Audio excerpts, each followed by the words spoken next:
Hello everyone, my name is Pixlriffs and welcome back to the Minecraft Survival Guide. I hope you're all having a good day. Today we're back in the Overworld. We have ourselves 4 Nether stars from the previous episode and we can make ourselves 4 more beacons, which I'm not going to complain about. I might actually stash these in a fresh shulker box once I can track down some of the shulker boxes that I've left around the world, and we're going to use these for various things, probably going out and mining some terracotta a little bit later on, because we can do that with haste 1, so pretty small beacon base required for that. There is one other substance that we can insta-mine with haste 1, and that is something that we're going to focus on today. We're going to talk about Basalt Generators, because much like cobblestone, where you can generate it from lava and water, with the right combination of materials, it is possible to generate basalt, which can then be crafted into smooth basalt, or rather smelted into smooth basalt, and crafted into polished basalt. Now we have 2 examples of cobblestone generators down here, which we've set up using lava and water, and in this case we've got a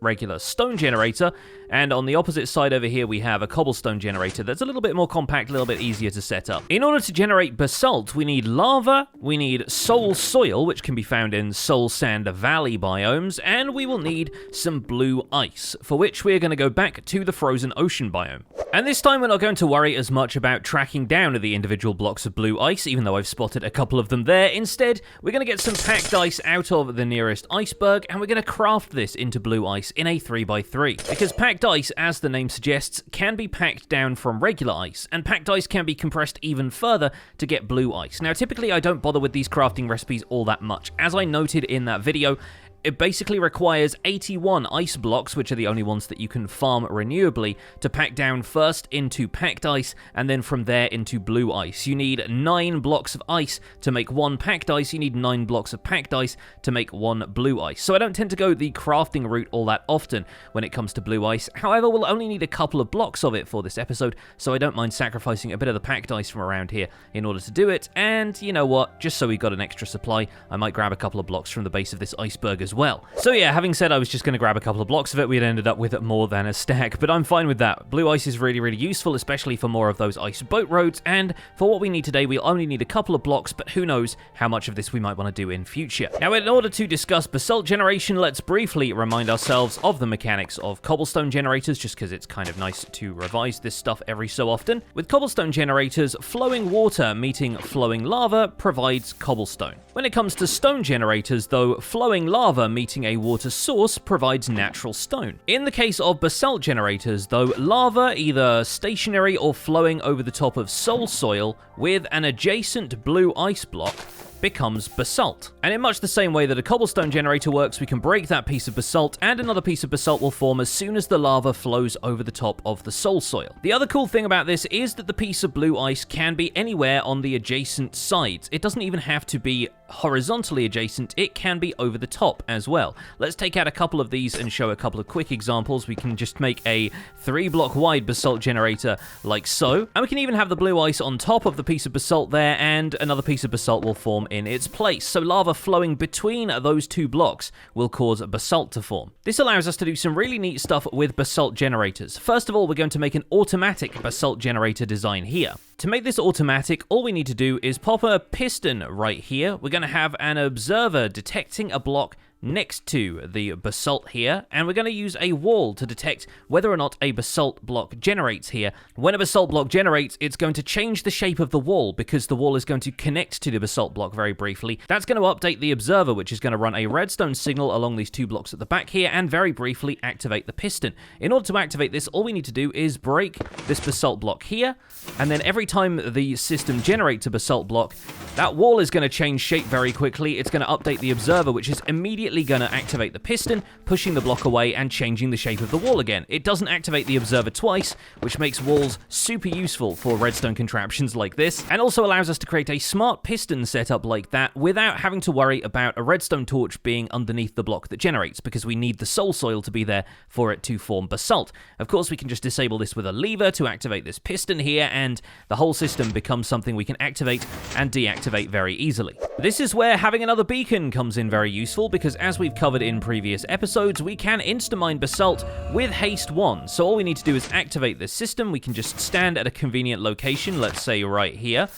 And with an efficiency 5 pickaxe, we can insta-mine these blocks as soon as they generate. In fact, it might be a little bit too efficient for this generator because a lot of the blocks are being left lying around. But the overworld is not even the best place to make this kind of farm because lava flows slower in the overworld than it does in the Nether. In the Nether, we can make this farm a lot faster, and so I think we're going to relocate this farm to the Nether and maybe set up a beacon there, but honestly, I don't know if we'll need it. The area around my Nether hub already has its fair share of gadgets and gizmos, including the piglin bartering farm, and down here, this section where all of the piglin bartering drops are sorted. But I made this wall a little while ago out of honey blocks and basalt, and I figured, why don't we add in the basalt generator down here, right by the end? So that way, as we come down here, and I'll probably make a more formal looking staircase afterwards, we can have all of the basalt in here as part of the surroundings, while the basalt is generated over here. And once again, creating the farm itself is really not going to be all that difficult. Our basalt is going to be generated there, so we want a block of soul soil underneath that, and a block of blue ice over the top. Our lava bucket's going to go in there, and that should turn that into basalt. I'm going to quickly check that that lava is not too close to any of the other like wooden stuff that we have built here in the Nether hub, but it shouldn't be. I think it's far enough away. And then we'll put our 2 cobblestone blocks here to have the redstone dust traveling on. We need an observer facing this way so that it's transmitting that to the redstone dust. Then we'll put a wall in front of this, and that should actually activate the thing. And as you can see, it's moving a lot faster now. It's not quite fast enough that it's going to generate too many blocks that it becomes too fast for us to mine, although it's actually approaching that, so maybe we would want a beacon down here after all. Although naturally the farm is going to come to a stop once it reaches the piston push limit, at which point we would need to reset it manually, so having a lever on here to activate the piston later is probably going to be a good idea. And while setting up a beacon down here might not be the most practical thing, since it involves digging all the way up to bedrock and making sure that the beacon beam can get through the bedrock at the top of the Nether roof, we do have a pretty decent basalt generator set up in here now so that we can farm basalt to our heart's content. And considering it's down here next to the obsidian, crying obsidian and blackstone that we'll be getting from the piglin bartering farm, I think it's a pretty good location for it. With this being part of my Nether hub here though, I might want to make sure all of the floor here is made out of slabs or something else spawn proof so that we don't end up with the hoglins and piglins spawning down here, but luckily plenty of building materials being provided by this farm already. You know what though, with the abundance of blue ice that we've got with us and a little bit more soul sand from the Soul Sand Valley, I think we can probably take this a bit more adventurous. How about we go find a decent sized lava lake and we see if we can build an automatic bridging machine. So here is the concept. With enough soul sand and blue ice, we could potentially make a redstone flying machine that's going to sweep across the lava lake here, turning all of the lava source blocks on the surface to obsidian as it goes. And that's actually going to be relatively easy to build, thanks to the fact that we have a decent amount of slime blocks. We also have some honey blocks in our possession already. The remaining components are going to be observers and sticky pistons, and this lava lake here seems like an ideal candidate. We are potentially going to be running into some striders on the way, so I'll try and avoid those as best I can. But really the most difficult part of this is going to be making sure that if we're launching a slime block contraption from here, it's not going to attach to anything. So I'm going to try and dig out an area right here where we can build the machine and then set it going once we know what the landscape here looks like. And if you're attempting this yourself, probably best if you bring some fire resistance potions with you. So if our lava lake is right there, we're going to need to have our block of soul soil here, and presumably our block of blue ice just needs to go to one side right there. We need both of these blocks to be connected to a redstone flying machine, which we're going to make out of slime blocks and observers and sticky pistons. Of course, our flying machine is going to need to have an observer on top of the slime block ideally, so we probably want to push this out by one slime block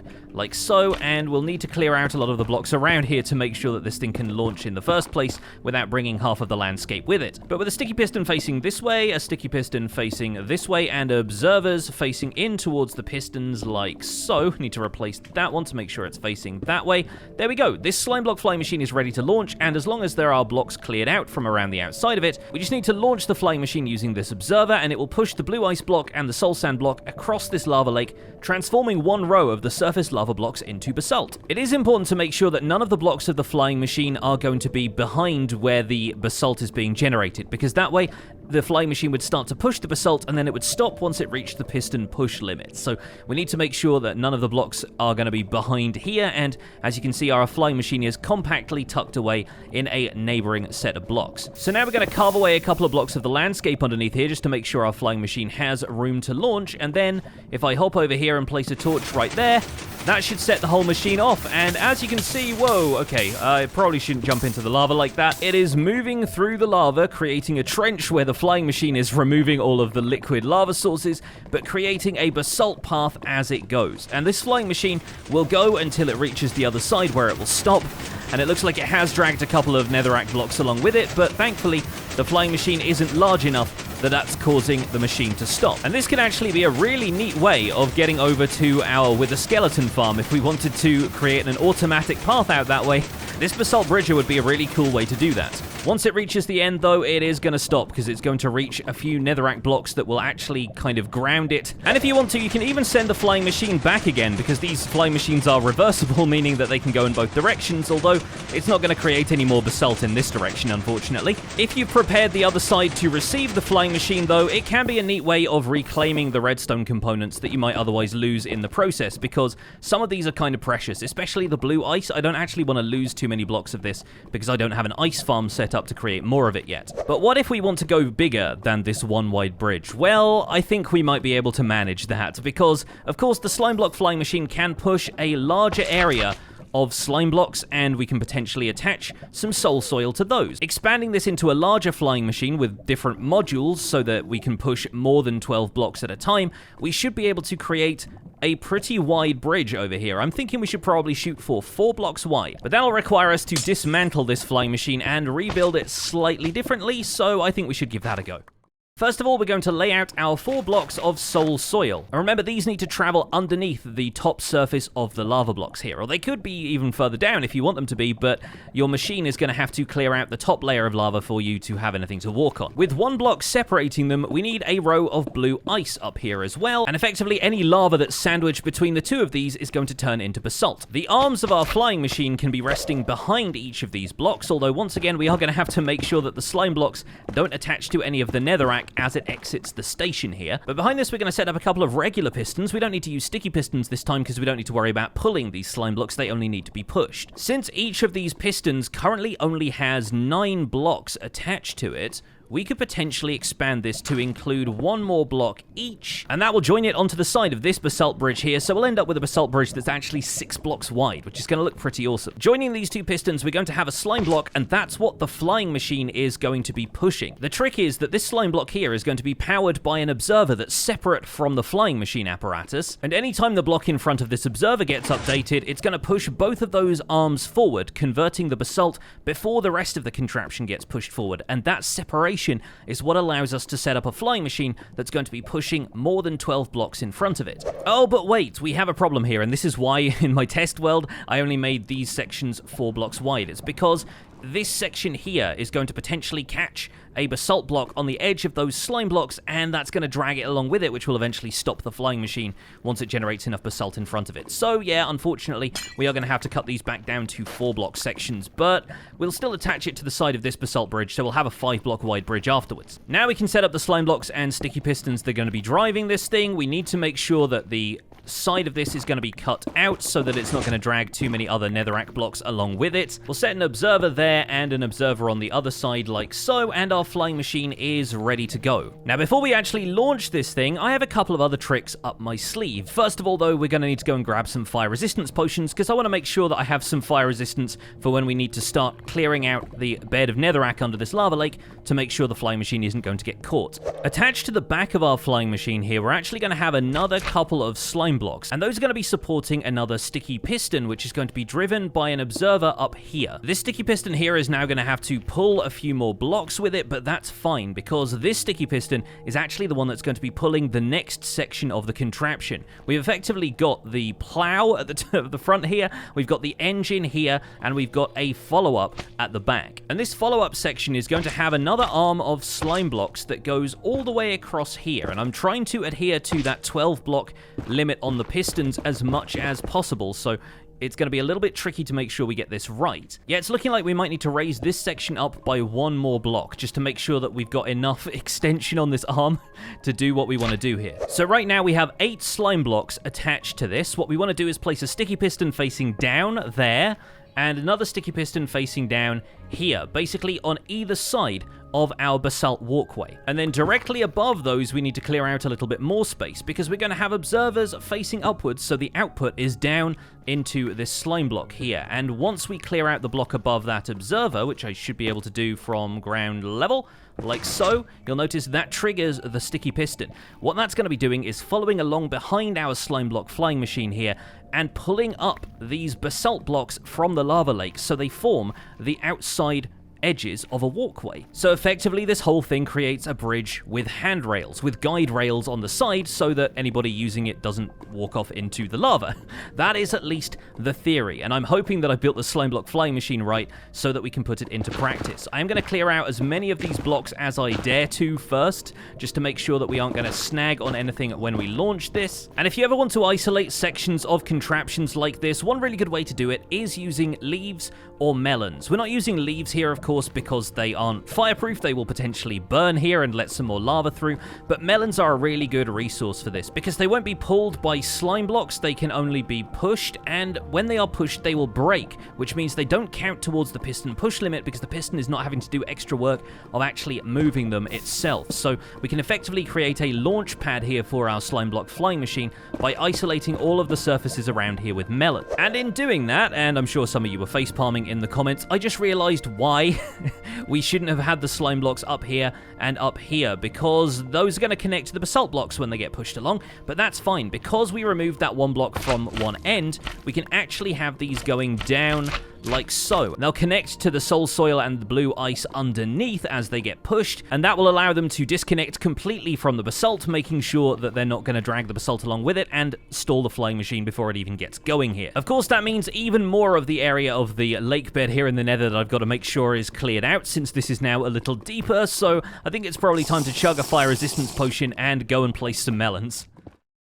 So a little bit of time, a little bit of lava walking, and a couple of cups of tea later, I think we are just about ready to launch this thing. I'll briefly recap what I have done, because I realized, having done another walk down here, that there was an overhanging section of the nether landscape carefully hidden behind these weeping vines, which was going to make things difficult for our flying machine to progress. So I have gone through and gotten rid of the majority of that. I think we'll probably take out these sections here as well, and luckily for me, for a start, the weeping vines there are hopefully not going to get cut off entirely. Measuring the height of the flying machine, it's not quite going to reach that high, and also the lake bed down here, the lava bed, is actually really deep in these areas, so some gravel fell through from a patch up there and just went straight through to the bottom, and I checked with a fire resistance potion diving down there, and it seems like none of it is getting in the way, so that is good. And then it's a straight shot all the way over to here, where I have optimistically created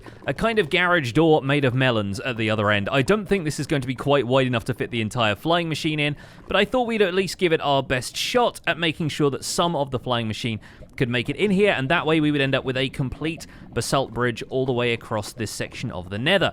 Now, it's only about 100 blocks, so it's not going to be all that effective, all things considered, but you know what, I think it'll be nice to at least have proof of concept that this whole system works. And with a single torch, we are ready to kick things off. All I should need to do is place a torch on this observer here, and then this flying machine is going to kick down the garage door. The blue ice should reattach. I've reattached the soil myself there manually, and the bridge building arm should follow along behind, pulling up the guardrails on either side. So, oh, I feel nervous about this. Let's give this a go. Launch! Okay, the noises sound good at least. The noises sound good, and look at that. The sweeping arms are moving. Oh, the striders are in the way, but luckily enough, the striders are going to be pushed forward by the slime blocks, so they shouldn't come to any harm in the process. And yep, they're just walking up on the bridge now. They're giving it the quick inspection and walking off the side, hopefully. Yes, there we go. Okay, so the striders are out of the way. That is good. And look at this. We're walking on a bridge that is being made in front of us by this Basalt Bridger and Sweeper. So the Sweeper is the main thing that might potentially take out the weeping vines up there, but I think it's gonna graze underneath. And look at that. One piece of weeping vine remains, somehow, improbably, holding up the remainder of that gravel. Well, we can pick up a little bit of weeping vine from this bridge. I love the bridge. I really love the way this looks. This is so cool. I did make a Basalt Bridger contraption like this in the previous season of Survival Guide, but it was not quite this elaborate. It didn't have the section at the back that pulled up these sections at the sides. And, oh, I wonder if we're actually going to make it in the garage door on the other side. Something tells me I didn't make it quite wide enough for the slime blocks on this side, but yeah, there we go. The whole thing has more or less detached itself. It looks like we've beached ourselves here on some netherrack at the other side, and the garage door has been broken in. Let me pop on down here, and yeah, we got a lot of lava flooding in there, it looks like, and oh my goodness me. Like the Red Sea having been parted, we are looking down a corridor of lava that has been cut by the underside of this flying machine. Because, of course, as it's been going, it's been deleting all of the lava sources. The blocks cannot occupy the same space. You don't get lava-logged blocks the same way you get waterlogged blocks. This has just been replacing them as it goes. So not only is this an effective basalt bridging machine, but it's also kind of a way of removing fluids. And you'll also see examples of slime block flying machines being used for stuff like that when you need to clear out a larger area of water or potentially even lava for larger projects. Things like, you know, Doc M right now on the Hermitcraft is building a perimeter, and he's doing that using slime block flying machines, which can sweep out all of the water that generates in lakes and underground, and lava lakes and that kind of stuff are all included in that. So I'm going to once again try and salvage as many of these components as I can, because honestly I kind of like having all of this stuff around and I don't want to lose much of it in the lava. I'm a little bit scared about removing some of these things just in case the lava starts flooding in here on me, but I've got a fire resistance potion, and you know what? We might as well block off some of this stuff in the meantime. Hopefully we won't end up updating too much of the liquid there, and yeah, we ended up losing a couple of bits there. I think this flying machine is probably lost for now. But like I was saying, at least we have a good proof of concept for stuff like this in future, and if we wanted to, we could potentially dig all the way through from here and use this as one of our ice roads. Of course, we'd have to make sure that there were blocks on either side there, because we'd want to glide on the blue ice all the way down, and we'd end up going off the side if we tried to traverse this in a boat right now. But I think it could be a really interesting way of getting out towards the Wither Skeleton farm, or at least provide an interesting way of accessing other parts of the Nether. Although if we plan on using this more regularly, a little bit of spawn proofing might be in order, because as we can see right here, we are going through a Crimson Forest, and that means we are subject to the usual Crimson Forest spawning rules, meaning that yes, hoglins and piglins are going to be able to spawn on this bridge. But for its maiden voyage, that went spectacularly well for our Basalt Bridger, and yeah, looks like even more hoglins have spawned in the meantime. But folks, I think that is where we're going to wrap up this episode of the Minecraft Survival Guide once these murderous pigs stop running towards me in an attempt to kill me. Whether we end up using this technology in future or not, it is worth having in our back pocket. And trust me, there are some really interesting and elaborate basalt bridging designs which are capable of making full tunnels if you build the right sort of follow-up flying machine to reshape the basalt blocks around you into something even more elaborate. Well, folks, that's where we're going to wrap things up for today. Thank you so much for watching this episode of the Minecraft Survival Guide. My name has been Pixlriffs. Don't forget to leave a like on this video if you enjoyed it, subscribe to my channel if you want to see more, and I'll see you folks soon. Take care. Bye for now.